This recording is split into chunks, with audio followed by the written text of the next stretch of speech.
മഴമുകിലൊളിവർണ്ണൻ ഗോപാലകൃഷ്ണൻ കൊടമുല്ല കൊണ്ടൊരു കൊരലാരം കെട്ടി കാറ്റിൻ്റെ കൽപ്പടവിൽ ചാരി ഒരു കൊച്ചു സ്വപ്നത്തെ തഴുകിയിരുന്നു. അരൂർ മണ്ഡലത്തിലെ LDF സ്ഥാനാർത്ഥി ദലീമ ജോജോ ആണ് നമ്മോടൊപ്പം ചേരുന്നത്. എങ്ങനെയാണ് ഇലക്ഷൻ പ്രചരണമൊക്കെ തുടങ്ങി? പ്രചരണം തുടങ്ങി. ഇനിയിപ്പോ സമയം കുറവല്ലേ നമുക്കുള്ളൂ. അപ്പൊ വളരെ ചുരുങ്ങിയ സമയത്ത് എല്ലായിടത്തും എത്തപ്പെടാൻ പറ്റുന്നൊക്കെ മാക്സിമം എത്താൻ പറ്റുന്ന അത്രയും നമ്മൾ ഓടിയെത്തും. കാരണം ജനങ്ങളെ കാണണമല്ലോ. വീടുകൾ കയറാൻ ബുദ്ധിമുട്ട് വരും. കാരണം പിന്നെ കൂടുതൽ ആളുള്ളപ്പോൾ ഇപ്പൊ ഇവിടെ തൊഴിലുറപ്പ്, എന്റെ സഹോദരങ്ങൾ തൊഴിലുറപ്പിലെ സഹോദരങ്ങൾ അവിടെ നിൽക്കണം.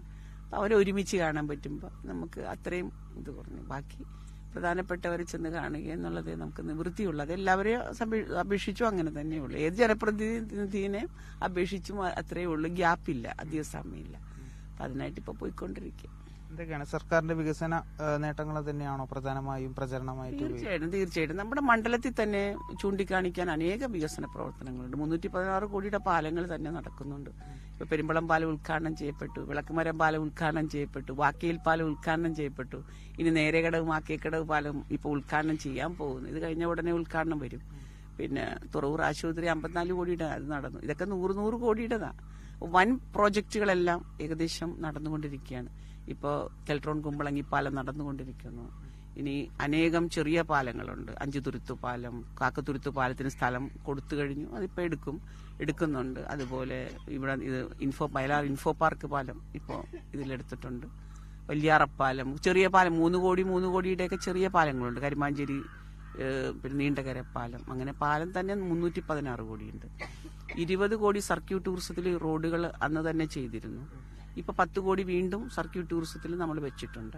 പിന്നെ ഗ്രാമീണ റോഡുകൾ മുഖ്യമന്ത്രി തന്നെ നവകേരള സദസ്സിൽപ്പെടുത്തി 28 ഗ്രാമീണ റോഡുകൾ ഈ ഒരു മണ്ഡലത്തിലോട്ട് തന്നെ തന്നിട്ടുണ്ട്.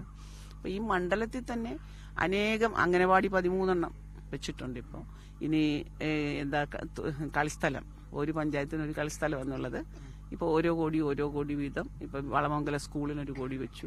ഇവിടുത്തെ പിന്നെ BVHS 1 കോടി വെച്ചു. പെരുമ്പളം ദ്വീപിലേക്ക് 1 കോടി വെച്ചു. പള്ളിപ്പുറത്ത് 1 കോടിയുണ്ട്. അങ്ങനെ എല്ലായിടത്തും അതങ്ങനെ നടക്കുന്നുണ്ട്. എല്ലാം ഈ വികസന പ്രവർത്തനത്തിന് ഒരു കുറവും ജനങ്ങൾക്കുണ്ട്. തുടർച്ചയായ 2ാം തവണയാണ് വീണ്ടും മത്സരരംഗത്തേക്ക് വരുന്നത്. നേരത്തെ അതായത് ആദ്യത്തേനേക്കാൾ കൂടുതൽ ഭൂരിപക്ഷം ഉണ്ടാവും തന്നെയാണ് പ്രതീക്ഷിക്കുന്നത്. ജനങ്ങൾ എന്നെ സ്നേഹിക്കുന്നുണ്ട്. എല്ലാവരും എന്നെ സ്നേഹിക്കുന്നുണ്ട്. ഞാൻ അവരെ ഒരിക്കലും ചതിച്ചിട്ടില്ലല്ലോ. അവർക്കെതിരെ ഒരിക്കലും പോയിട്ടില്ല. എല്ലാവരും സ്നേഹിച്ചിട്ട് മാത്രമേ ഉള്ളൂ. അവരെന്നെ സ്നേഹിക്കുന്നു എന്നുള്ള പൂർണ്ണ വിശ്വാസം എനിക്കുണ്ട്. അത് തന്നെയാണ്. അതായത് കൂടുതൽ ഭൂരിപക്ഷത്തിൽ, കഴിഞ്ഞ തവണയേക്കാൾ കൂടുതൽ ഭൂരിപക്ഷത്തിൽ വിജയിക്കും എന്നുള്ള ഉറച്ച പ്രതീക്ഷയിലൂടെ തന്നെയാണ് ദലീമ ജോജോ ഇപ്പോൾ ഈ തവണയും മത്സര രംഗത്തേക്ക് ഇറങ്ങിയിരിക്കുന്നത്.